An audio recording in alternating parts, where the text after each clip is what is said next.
اس نے اللہ کی شان میں بے ادبی کرنا چاہا کہ آسمان میں ایک بدلی چھا گئی، ایک کالی گھٹا چھا گئی اور ایسا بادل گرجنے لگا کہ ایسا بادل کبھی گرجتے ہوئے صحابہ نے نہیں دیکھا۔ ایسی بھیانک دار آواز اس بدلی سے نکلنے لگی اور تھوڑی دیر کے بعد صحابہ نے دیکھا کہ اسی بدلی سے ایک ایسی بجلی چمکی اور اس انسان کے اوپر گری، اس کی کھوپڑی اڑ گئی۔ ایک شخص جو کفار عرب کے سرداروں میں سے تھا، حضور صلی اللہ تعالیٰ علیہ وسلم نے چند صحابہ کو اس کے پاس بھیجا۔ حضور صلی اللہ تعالیٰ علیہ وسلم کا حکم پاتے ہی صحابہ اس کے پاس گئے۔ جانے کے بعد اسے اللہ اور رسول کا پیغام سنا کر اسے اسلام کی دعوت دی، اسے ایمان کی دعوت دی۔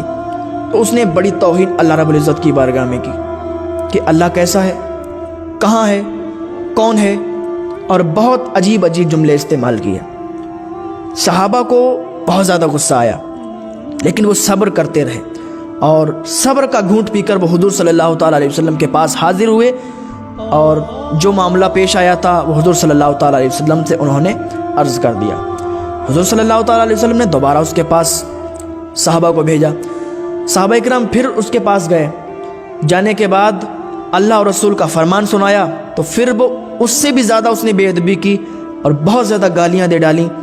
اللہ رب العزت کی شان میں بہت زیادہ اس نے توہین کی۔ صحابہ نے پھر صبر کیا اور اسے کچھ نہیں کہا اور پھر حضور صلی اللہ تعالیٰ علیہ وسلم کی بارگاہ میں حاضری دی۔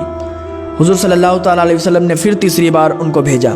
صحابہ اکرام پھر اس انسان کے پاس تیسری بار گئے اور اس بار اللہ رسول کا پیغام سنایا، اور جیسے ہی اس نے اللہ کی شان میں بے ادبی کرنا چاہا کہ آسمان میں ایک بدلی چھا گئی، ایک کالی گھٹا چھا گئی اور ایسا بادل گرجنے لگا کہ ایسا بادل کبھی گرجتے ہوئے صحابہ نے نہیں دیکھا۔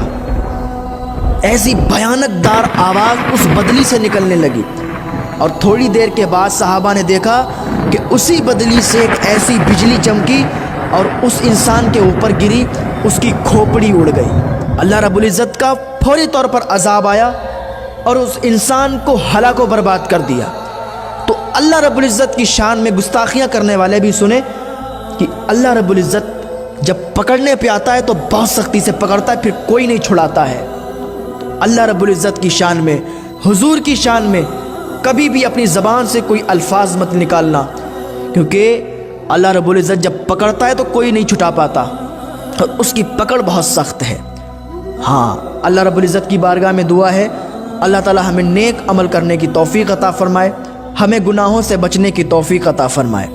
آج ہم پر جو دائمی عذاب نہیں آتے ہیں نا، اس کی ایک وجہ یہ بھی ہے کہ حضور صلی اللہ تعالیٰ علیہ وسلم کی دعائیں ہمارے ساتھ ہیں۔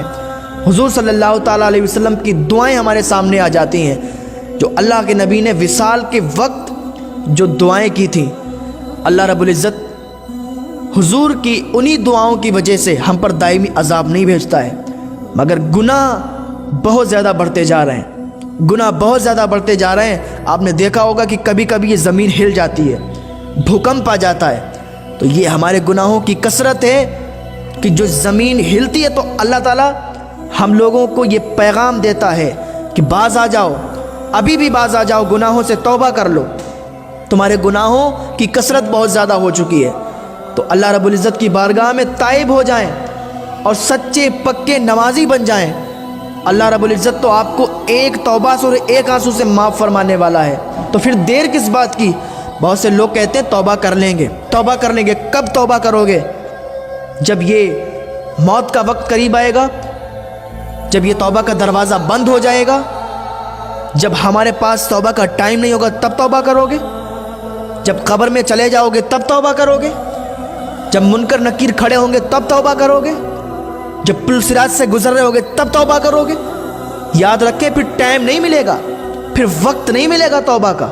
ابھی تمہارے پاس ٹائم ہے، مہلت وقت ہی آ جاؤ اللہ کی بارگاہ میں۔ جو انسان یہ کہتا کہ کر لیں گے توبہ، تو پھر یہ یاد رکھیں اسے توبہ کی توفیق بھی نصیب نہیں ہوتی ہے اور ایسے ہی مر کے دنیا سے چلا جاتا ہے۔ ابھی وقت ہے، ابھی ٹائم ہے، اللہ کی بارگاہ میں آئیں اور اپنے سجدوں سے اللہ کو راضی کریں، اپنی پیشانی میں سجدے کی تڑپ پیدا کریں، اللہ رب العزت کو راضی کرنے پہ لگ جائیں۔ دنیا کا کام بھی ضروری ہے، دنیا کا کام بعد میں ہے، اللہ کی رضا پہلے ہے۔ اللہ اور رسول کی رضا حاصل کریں، دنیا کے کام بھی کریں پر اللہ اور رسول کی رضا پہلے حاصل کریں۔